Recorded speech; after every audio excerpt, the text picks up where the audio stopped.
ढेरों एक्शन होने वाला है। आज बाजार में ट्यूसडे का दिन है। कल अच्छी रिकवरी के साथ भारतीय बाजार निफ्टी एकदम सपाट होने में कामयाब रहा। आज आपके लिए ग्लोबल क्यूज अच्छे आते हुए दिख रहे हैं, तो देखेंगे कि इस हफ्ते ट्यूसडे के दिन किस तरह से भारतीय बाजार रिएक्ट करते हैं। ढेरों खबरें वाले शेयर्स भी जानेंगे, साथ ही ब्रोकरेज फोकस किधर है, और अनिल जी भी अपनी स्ट्रैटेजी बताएंगे थोड़ी देर में। पर उससे पहले शुरुआत करते हैं शो की एक बार ग्लोबल मार्केट्स पर नजर डाल के। एशिया में आप देख रहे हैं कि अच्छा कारोबार होते हुए दिख रहा है। जापान के बाजार 200 अंक मजबूत है। चीन और हांगकांग भी खुलने की तैयारी में है और वहां से पॉजिटिव संकेत आ रहे हैं। एसजीएक्स निफ्टी 17,400 के ऊपर दिख रहा है। और कल हमने देखा कि अमेरिकी बाजारों में डाउ और एसएनपी पर 5 दिनों की गिरावट के बाद आपने एक बढ़िया रिबाउंड देखा था, हालांकि नैस्डैक थोड़ा सपाट रहा। तो आइए एक बार जान लेते हैं कि कल अमेरिकी बाजारों में किस तरह का एक्शन रहा। आज सुबह के ग्लोबल क्यूज हमें क्या बता रहे हैं और कहां पर रखनी है नजर। वरुण दुबे हैं हमारे साथ तैयार। Varun, good morning. बताएं क्या कह रहे हैं आज के ग्लोबल संकेत। गुड मॉर्निंग दीप। तो ग्लोबल संकेत तो काफ़ी अच्छे हैं और यूएस मार्केट्स में अगर आप देखें तो एक बाउंस बैक का दिन था। जाहिर सी बात है, 5 दिनों से लगातार वहाँ गिरावट हो रही थी, ओवरसोल्ड थे मार्केट, तो वहाँ से एक बाउंस बैक देखने मिला। इसके लिए डाउ में करीब 260 अंक के आसपास का उछाल देखने मिला। S&P 500 भी हल्की बढ़त के साथ कल बंद हुआ है। इंटरेस्टिंग ये है कि 11 में से 8 सेक्टर्स अगर आप देखेंगे तो वो कल यूएस मार्केट्स में हरे निशान में बंद हुए हैं। ये एक सबसे अच्छी बात है। और जो एनर्जी स्टॉक्स थे, जो इकोनॉमी रिलेटेड स्टॉक्स थे, वहाँ पे सबसे ज़्यादा उछाल देखने मिला। अब ऐसा क्यों हुआ? क्योंकि अगर आप महीने की शुरुआत में देखते तो वहाँ जो कोरोना के केसेस थे वो 1,67,68,000 के आसपास निकल के आ रहे थे, उनमें हल्की कमी आई है। अब करीब 1,40,000 1,45,000 के आसपास निकल के आ रहे हैं। तो उसके चलते अगर आप देखेंगे तो इकोनॉमी रिलेटेड स्टॉक्स, जो ट्रैवल रिलेटेड स्टॉक्स है, वहाँ पे अच्छा खासा उछाल देखने मिला। लेकिन नैस्डैक यहाँ पे अभी भी गिरावट है। लगातार चौथा दिन था जहाँ पे ये फिसल के बंद हुआ है, हालांकि हल्के लाल निशान में बंद हुआ है। लेकिन छोटे स्टॉक्स देखिए, रसल 2000 में भी करीब आधा % के आसपास की तेजी देखने मिली। तो क्लियर कट संकेत है कि लगातार गिरावट के बाद कल एक बाउंस बैक जो है, ओवरसोल्ड मार्केट था, तो बाउंस बैक जो है वो यूएस मार्केट्स में देखने मिला। 10 साल की बॉन्ड यील्ड भी अगर आप देखेंगे तो 1.32 के आसपास स्थिर है, तो वहाँ से भी कोई बहुत बड़ा संकेत नहीं है। कच्चा तेल यहाँ पे अच्छी खासी तेजी देखने मिली। नो डाउट ओपेक की तरफ से कल कमेंट्री आई, लेकिन इसके अलावा अगर आप देखेंगे तो यूएस में जो सप्लाई के कंसर्न्स है उसके चलते कच्चे तेल में उछाल देखने मिला। तो कहीं ना कहीं एनर्जी स्टॉक्स को यहाँ से भी मदद मिली है। और इसके लिए ओवरऑल अगर आप देखेंगे तो इकोनॉमी और एनर्जी रिलेटेड स्टॉक्स में यूएस मार्केट्स में अच्छी खासी तेजी देखने मिली है। 3.5 लाख करोड़ के डॉलर के जो इंफ्रा पैकेज है उसको जल्द मंजूरी मिलने की भी संभावना है। ये एक और ट्रिगर था यूएस के मार्केट्स के लिए। और आज अगस्त महीने के इन्फ्लेशन डेटा जो है वो आने वाला है, तो उस पर यूएस मार्केट्स की नज़र होगी। यूरोपियन मार्केट, वहाँ भी करीब आधा % के आसपास की तेज़ी देखने मिली। सोना दायरे में है, डॉलर ऊपर है, लेकिन अगर आप देखेंगे तो पूरे मार्केट्स में, भले वो यूएस का मार्केट हो, सुबह सुबह एसजीएक्स निफ्टी हो या फिर एशियन मार्केट्स हो, हर जगह हरियाली देखने मिल रही है। तो हमारे लिए संकेत तो आज काफ़ी अच्छे हैं। चलिए, बढ़िया बात है। कल हफ्ते के पहले दिन यूएस मार्केट्स में आपने अच्छा एक्शन आते हुए देखा। आज ग्लोबल मार्केट्स भी अच्छे संकेत दे रहे हैं, तो देखते हैं भारतीय बाजार पर इसका क्या प्रभाव पड़ेगा। वरुण, बने रहिए हमारे साथ। थोड़ी देर में आपसे खबरों वाले शेयर्स के बारे में भी जानेंगे, पर उससे पहले एक बार देख लेते हैं कि कल संस्थागत निवेशकों ने भारतीय बाजार में किस तरह की एक्टिविटी करी। हमने देखा कि मॉर्निंग में शुरुआत ठीक ठाक हुई, फिर एक डिप आया और उसके बाद बाजार में रिकवरी रही। और इस रिकवरी में एफआईआईज ने खरीदारी करी है। कैश मार्केट में अगर आप देखें तो 1400 करोड़ से ज्यादा की एफआईआईज की कल खरीदारी आती हुई देखी है। हालांकि डोमेस्टिक फंड्स ने करीब 560 करोड़ की बिकवाली करी है। एफएनओ में देखें तो कुल करीब 2400 करोड़ की आपको बिकवाली दिखेगी और इसमें सबसे ज्यादा एक्शन स्टॉक फ्यूचर्स में दिखा है, जहां पर करीब 1160 करोड़ की एफआईआईज ने बिकवाली करी। तो कैश में एक अच्छा खरीदारी का फिगर आया है, पर उसके सामने करीब 1160 करोड़ की फ्यूचर्स में, स्टॉक फ्यूचर्स में बिकवाली रही। इंडेक्स फ्यूचर्स में भी करीब 650 करोड़ की एफआईआईज ने करी है बिकवाली। कैसे समझे इन संकेतों को जो एफआईआईज डीआईज की तरफ से आ रहे हैं, साथ ही आज भारतीय बाजार के लिए क्या स्ट्रैटेजी होनी चाहिए और किन लेवल्स पर रखनी है नजर, आइए इसके बारे में जानते हैं जी बिजनेस के मैनेजिंग एडिटर अनिल सिंघवी के साथ।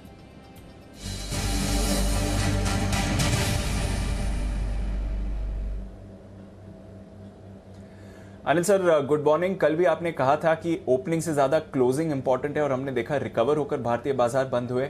आज तो ग्लोबल क्यूज का भी थोड़ा सहारा मिलते हुए दिख रहा है। बताएं सर, किस तरह से देखें आज के क्यूज और आपकी कौन से लेवल्स पर रहेगी नजर? गुड मॉर्निंग दीप। बस आज भी क्लोजिंग ही इम्पोर्टेंट है। अगर 17,400 के ऊपर मिल पाए तो कहना ही क्या है, क्योंकि फिर एक ब्रेकआउट की संभावनाएं बनती हुई नजर आएगी। फिलहाल जो संकेत है वो संकेत बेहतर है और उम्मीद के मुताबिक ही है। लग भी रहा था कल बाजार बंद होने के बाद की 5 दिनों की तेज गिरावट के बाद अमेरिकी बाजार निचले स्तर से संभलेंगे, वैसा होता दिखा दिया, और वो जो संभले हैं वो पूरे डाउ पर ही है। नेस्डेक और S&P पर फिर भी सुस्ती रही है। तो मेरा समझना है कि रेंज बाउंड मार्केट और अभी तक रेंज से बाहर निकलने के संकेत कहीं खास आते नहीं दिख रहे हैं। शायद हो सकता है बाजार कोशिश करे कि रेंज के ऊपरी सिरे पर जाकर उसे पार करने की, देखते हैं हो पाता है या नहीं।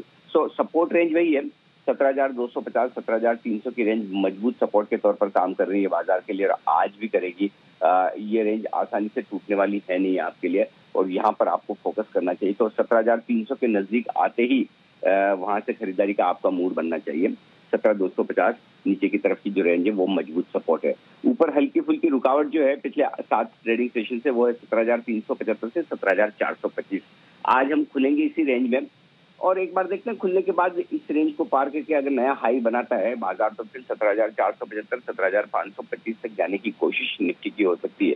तो इस ट्रेडिंग रेंज के हाई रेंज पर जहां से हम 75 पॉइंट दूर है, एक बार वहां रुकने चाहिए। पार किया तो फिर अच्छी तेजी बनेगी, फिर ब्रेकआउट के आसार आते हुए नजर आएंगे। बैंक निफ्टी का जहां तक सवाल है, अपने सपोर्ट लेवल के आसपास ही बंद हुआ है 36,350 36,425। अगर कमजोरी होनी है तो 36,300 36,350 के नीचे जाने पर ही होगी। इस रेंज को सपोर्ट मानकर चलें, और ऊपरी स्तरों पर 36,800 36,900 तक जाने की कोशिश बैंक निफ्टी की वापस हो सकती है अगले 1-2 दिनों में, और वहां पर प्रॉफिट बुकिंग और बिकवाली आने की संभावना है।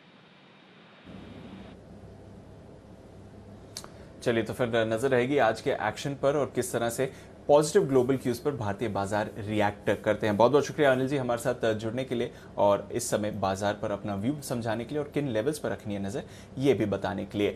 तो ये तो रही मार्केट की बात, पर आज ढेरों खबरों वाले शेयर्स भी आपके फोकस लिस्ट में होने चाहिए। आइए इनके बारे में चलते हैं फिर से वरुण के पास। वरुण, बताएं आज कौन से शेयर्स हैं खबरों के दम पर जो एक्शन दिखा सकते हैं? देखिए दीप, शेयर्स तो बताता हूँ, लेकिन सबसे पहले ट्रिगर्स बताता हूँ आपको जहाँ पे आपको नजर रखनी है, क्योंकि फिर से एक बार जो प्राइमरी मार्केट है वहाँ पे आपको एक्शन देखने मिलेगा। यानी कि आईपीओ मार्केट में एक्शन आज फिर होगा, क्योंकि सांसेरा इंजीनियरिंग का आईपीओ जो है आज खुलने वाला है। प्राइस बैंड 734 से 744 का है। विजया डायग्नोस्टिक, इसकी लिस्टिंग आज होने वाली है। इशू प्राइस जो है 531 का है।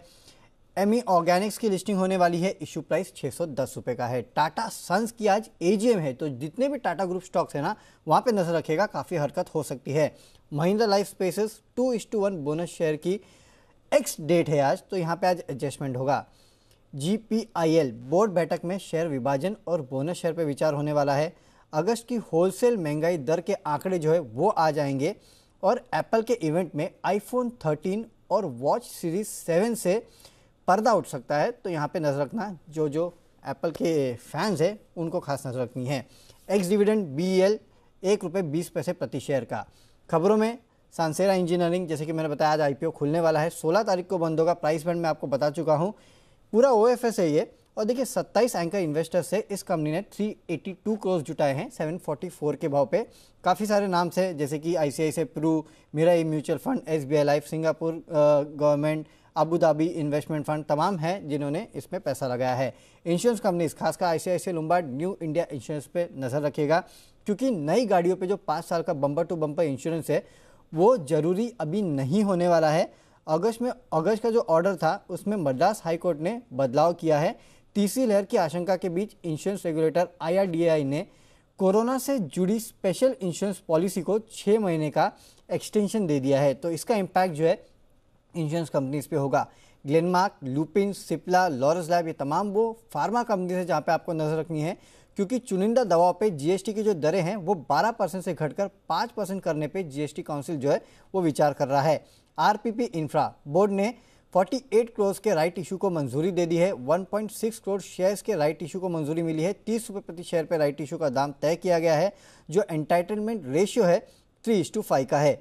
KNR कंस्ट्रक्शन 313 करोड़ के प्रोजेक्ट्स इस कंपनी ने जीते हैं। हैदराबाद रोड प्रोजेक्ट के लिए LOA जो है इस कंपनी को मिला है। DCM श्रीराम कंपनी के बोर्ड ने श्रीराम एक्सीएल प्राइवेट लिमिटेड में बैलेंस 50% हिस्सा खरीदने की मंजूरी जो है वो दे दी है। रेडिंगटन टर्की की स्टेप डाउन सब्सिडरी अरीना ने ब्राइट स्टार टेलीकॉम का अधिग्रहण जो है वो पूरा कर लिया है।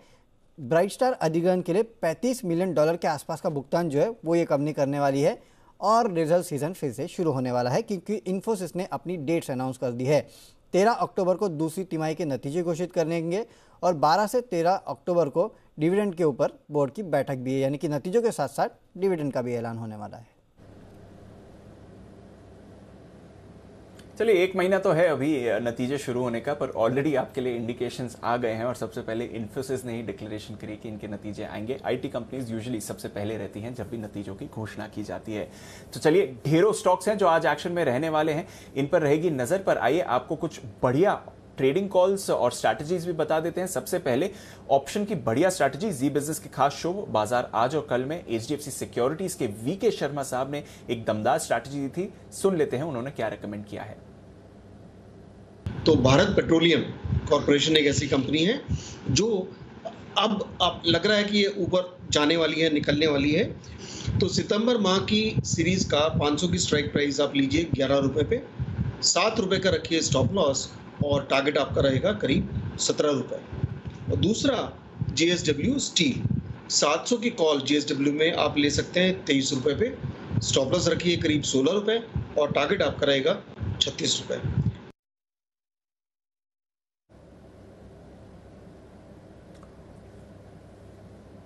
ओके, तो ये है आपके लिए कुछ दमदार कॉल्स शर्मा साहब की तरफ से, जहां पर आपको रखनी है नजर। आइए कुछ और ट्रेडिंग कॉल्स भी मैं आपको बता दूं। शर्मा साहब को तो बीपीसीएल और जेएसडब्ल्यू स्टील पर कॉल ऑप्शंस खरीदारी की राय दे रहे हैं, पर चॉइस ब्रोकिंग इन्हें जिंदल स्टील पसंद है और कैश में खरीदारी की राय दे रहे हैं। ये कह रहे हैं कि कैश में खरीदारी करें इस स्टॉक की। स्टॉप लॉस लगाना है आपको 390 और टारगेट आपका होगा 419 का। जेएसपीएल, इस पर करें खरीदारी। आनंद राठी की तरफ से बजाज फिनसर्व पर आपके लिए खरीदारी की राय है। इस एनबीएफसी दिग्गज को आप खरीद कर चले। 17,550 इसका होगा टारगेट और स्टॉप लॉस लगाना है 16,510 16,510 का। सेंट्रम ब्रोकिंग की तरफ से भी 2 कॉल्स हैं और इन्हें भी एक मेटल काउंटर पसंद है, टाटा स्टील, इस पर करके चलनी है आपको खरीदारी। यह है सेंट्रम ब्रोकिंग की राय। यहां पर स्टॉप लॉस आपको लगाना है 1450 का और आपका टारगेट होगा 1500 और कैस्ट्रॉल इंडिया, इस पर भी आप करके चल सकते हैं खरीदारी। स्टॉप लॉस लगाएं 136 और टारगेट होगा 145। तो मेटल्स फ्रंट एंड सेंटर हमारे एक्सपर्ट्स को पसंद आ रहे हैं, पर इसके अलावा भी बाजार में ढेरों विकल्प हैं जहां पर आप ट्रेड कर सकते हैं। ऐसी ही कुछ बेहतरीन ट्रेडिंग कॉल्स और बाजार पर अपना व्यू लेकर तैयार हैं मुदित गोयल साहब भी, senior research analyst SMC global securities. आइए करते हैं उनका स्वागत। मुदित जी, गुड मॉर्निंग। सबसे पहले तो एक बार बाजार पर आपका व्यू जानना चाहूंगा। कल अच्छी रिकवरी के साथ निफ्टी एकदम सपाट बंद हुआ था, बताएं आज के लिए इंडेक्स पर सबसे पहले आपका क्या व्यू रहेगा? Good morning Deepanshu, good morning all viewers. देखिए दीपांशु, अगर आपको याद हो कल 1 बजे के सेशन में हम जुड़े थे और हमने यही कहा था कि मार्केट में बढ़िया रिकवरी लास्ट से 2 घंटे में देखने को मिलेगी और उसी तरह की रिकवरी कल के सेशन में नजर आई। देखिए कल जिस तरह का लास्ट के 1-1.5 घंटे 2 घंटे में रिकवरी देखने को मिली है, उससे तो यही लग रहा है मार्केट कहीं भी कोई करेक्टिव मोड लेता हुआ नजर नहीं आएगा। मार्केट में और बढ़िया अपसाइड मूव भी देखने को मिलेंगे क्योंकि हैवी वेट काउंटर्स में बढ़िया बाइंग देखने को मिल रही है। अगर हम निफ्टी के चार्ट्स की भी बात करें, निफ्टी ने कल के सेशन में 5 EMA को टेस्ट किया और टेस्ट करने के बाद लोअर लेवल से बढ़िया बाइंग देखने को मिली है। पैटर्न वाइज अगर हम बात करते हैं तो डेली चार्ट्स पर निफ्टी में फ्लैग पैटर्न बन रहा है, उसका ब्रेकआउट आज के सेशन में आ सकता है। 17,380 के ऊपर जैसी निफ्टी ट्रेड होता हुआ नजर आएगा, फ्लैग पैटर्न का ब्रेकआउट बनेगा, बढ़िया तेजी दिखा सकता है। तो आज के सेशन में हमें लग रहा है निफ्टी में 17,440 तक के अपसाइड मूव देखने को मिलेंगे। अगर कोई भी डिप में निफ्टी आता है बाय करके चलेंगे 17,440 के टारगेट के लिए। स्टॉप लॉस रहेगा 17,300 का। ओके, तो ये है आपके लिए निफ्टी पर राय। बैंक निफ्टी पर कोई व्यू मुदित जी? देखिए बैंक निफ्टी की अगर हम बात करते हैं तो एक साइडवेज मूवमेंट बैंक निफ्टी में नजर आ रहा है। बड़े अप मूव के बाद बैंक निफ्टी कंसोलिडेट होता हुआ नजर आ रहा है। आज के सेशन में बैंक निफ्टी में कोई भी डिप देखने को मिलता है और डिप में बैंक निफ्टी 36,580 के आसपास ट्रेड होता है, वहां पर हम लॉन्ग करने की सलाह देंगे।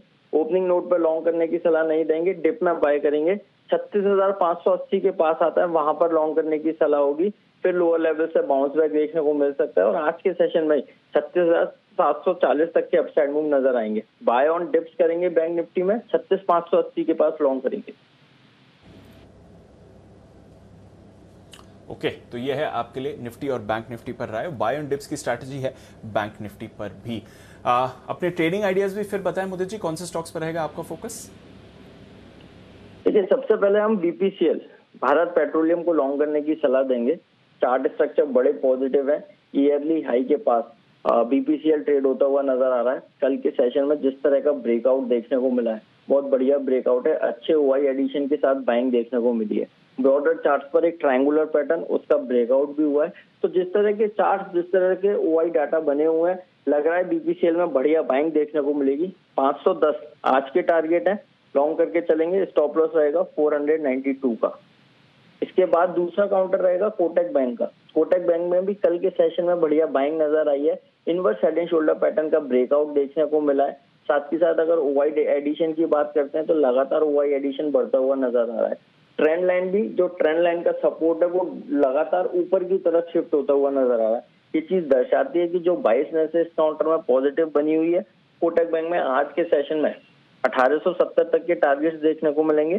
कोटक बैंक लॉन्ग करने की सलाह है। स्टॉप लॉस रहेगा 1820 का। ओके, तो नजर रहेगी और दिग्गज कोटक बैंक पर स्पेशली फोकस है, तो यहां पर भी आपको एक्शन बनते हुए दिख सकता है। बहुत बहुत शुक्रिया मोदी जी हमारे साथ जुड़ने के लिए और अपनी ट्रेडिंग कॉल्स देने के लिए। आइए एक छोटा सा ब्रेक लेते हैं। ब्रेक के बाद कुछ बेहतरीन कमोडिटी पिक्स भी आपको देंगे और साथ ही आज ब्रोकरेजेस की कहां पर नजर है ये भी बताएंगे एफआईआर में। द ग्लोबल बाजारों से आ रहे हैं अच्छे संकेत। एसजीएक्स निफ्टी आपको ट्रेड करते हुए दिख रहा है 17,400 के ऊपर। डाउ फ्यूचर्स में हल्की खरीदारी है कल के 260 अंकों के रिबाउंड के बाद। और एशिया के बाजारों में भी डालिए नजर, तो निक्के अब करीब 1% ऊपर है। हालांकि हांगकांग में आपको थोड़ी सी सुस्ती बनती हुई दिख रही है। आइए मार्केट एक्शन को बढ़ाया जाए आगे और अब कमोडिटीज पर किस तरह की आपको बनानी है रणनीति, आइए इसका एक आउटलुक जान लेते हैं। अजय केडिया हमारे साथ जुड़ रहे हैं केडिया कमोडिटीज से।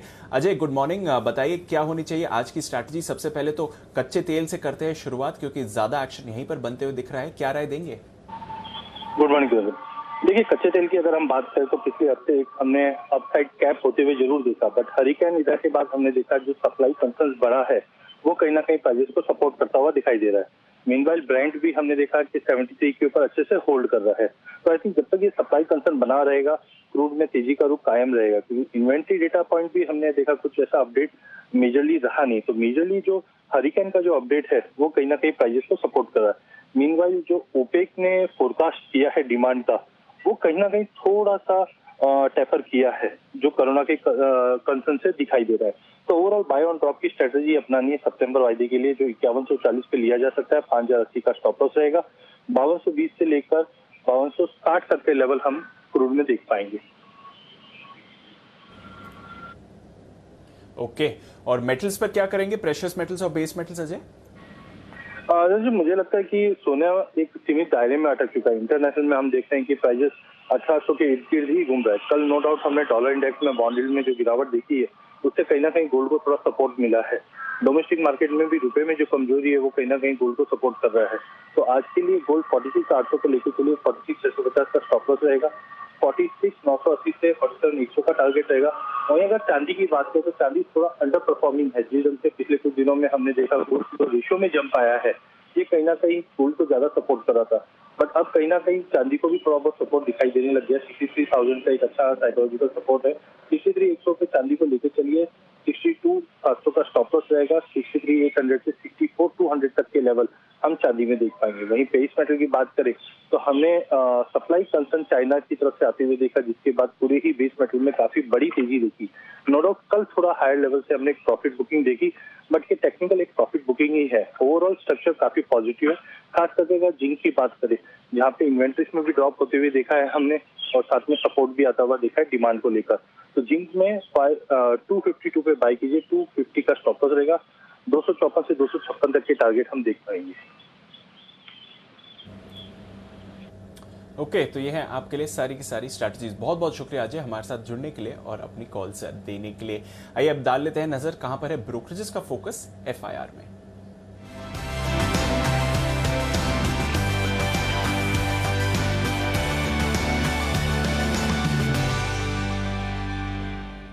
आशीष है हमारे साथ तैयार। गुड मॉर्निंग आशीष, बताइए क्या कह रही हैं आज brokerages? Good morning Deepanshu. Banks और फाइनेंशियल पर आज ब्रोकरेज हाउस का फोकस है। सबसे पहले देखिए आरबीएल बैंक यहाँ पर सीएलएसई की तरफ से रिपोर्ट आई है। खरीदारी की राय को बरकरार रखा है, लेकिन जो लक्ष्य है 245 से घटाकर 235 कर दिया और ये कह रहे हैं कि प्रॉफिटेबिलिटी में सुधार के लिए थोड़ा सा समय लग सकता है। और इनकी असेट क्वालिटी स्लिपेजेस यहाँ पर भी देखें तो इस वित्त वर्ष दबाव देखने को मिलेगा, जिसके चलते टारगेट प्राइस रिड्यूस किया है। HDFC लाइफ यहाँ पर नजर रखिए, CLSA की तरफ से रिपोर्ट आई है, आउट परफॉर्म की रेटिंग को बरकरार रखा है 790 रुपए के लक्ष्य के लिए। 735 जो है कल की क्लोजिंग है, और ये मान रहे कि एक्साइड लाइफ के जो इंश्योरेंस कारोबार का इन्होंने अधिग्रहण किया है, इससे कंपनी को स्केल अप करने में जो है सहायता देखने को मिलेगी। और फिलहाल के लिए अंत में ICICI बैंक यहाँ पर जेफरीज की तरफ से रिपोर्ट आई है, खरीदारी की राय को बरकरार रखा, 900 रुपए के लक्ष्य लेकर रही, क्रेडिट कॉस्ट जो है कम होते हुए नजर आएगा, और साथ ही साथ इस वित्त वर्ष जो इनके नेट इंटरेस्ट मार्जिन है यहाँ पर बढ़िया सुधार देखने को मिलेगा, जिसके चलते देखिए खरीदारी की राय दे रहे हैं 900 रुपए के लक्ष्य के लिए। ओके, तो ये है आज के लिए ब्रोकरेजेस का फोकस।